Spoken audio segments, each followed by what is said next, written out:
What's up, fellas? Welcome to the garage. Well, I'm here again, spending some quality time with the Sierra Sapphire. Check her out. She really is a beauty. But anyways, I figured I'd do a quick update. Now this will be kind of a fast forward for you guys. I really had a bunch of small things to do here, which they of course added up, but separately by themselves they weren't really worth doing a whole video on. But anyways, here goes a little update. As you can see, the car is standing on all four wheels now. I've already fitted this nice Cosworth spoiler. This is, by the way, an original. I do have to put these plugs on, but we'll leave the final details for a little bit later on. But as you can see, the Sierra does look kind of like a complete car now. Almost complete, of course, but actually the most important thing it acquired lately is hiding underneath there. So let's check it out. I did actually put the whole engine and the gearbox as well, of course, inside the car. So let me lift it up and let's go around and see what exactly we have here.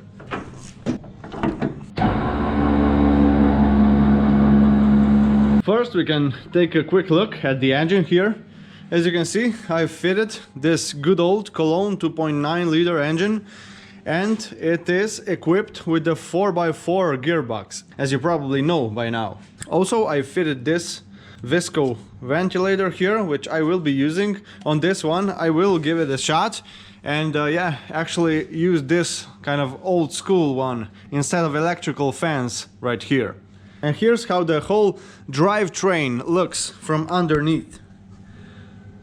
Just to recap, I'm using the original Sierra XR 4x4 subframe here, which is this nice aluminum thing, and it's actually the same type as real Cosworth ones, you know, the 4x4 versions. Now this whole thing really is quite interesting to see, and it really is a nice piece of Ford engineering. We can see here we got the front differential. I've already put the oils in everything around here. We can see how it all kind of merges together.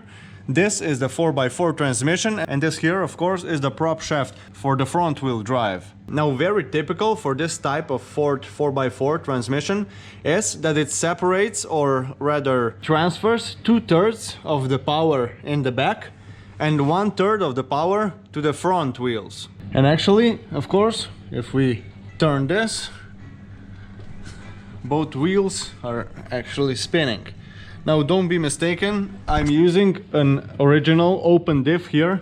So yeah, as you can see, if I'm turning one in one way, the other one goes the other way.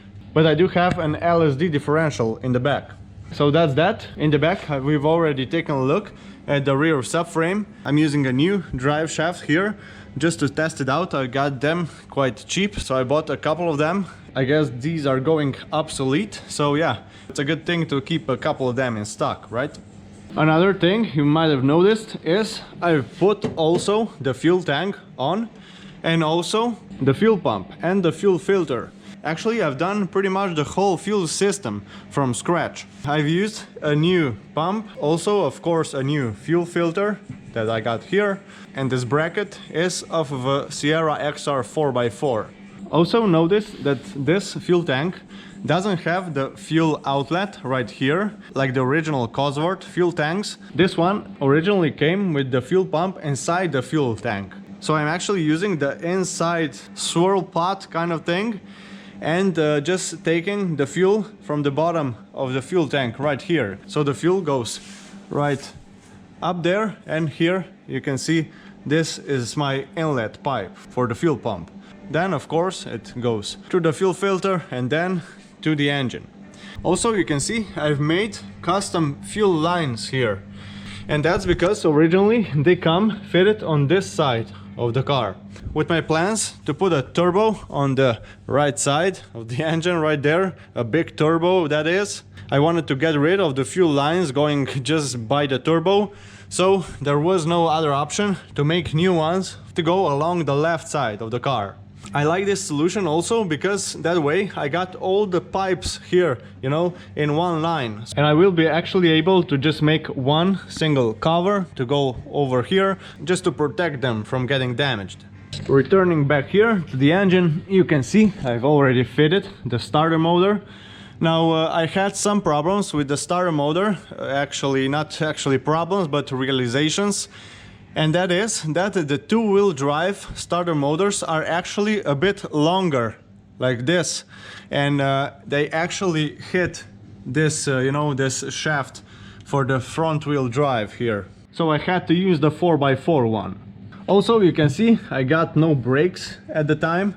Also, the brake lines are just hanging here, and that's because I have yet to test and choose the proper brakes to go with the Sierra. I have a bunch of different brakes and I will just have to test them out, you know, which one will be the best fit. But anyways, that's how that looks like. I've also fitted the handbrake already, which comes really handy, you know, so I can just leave the car and not worry about it driving itself anywhere. But yeah, that's how this looks like.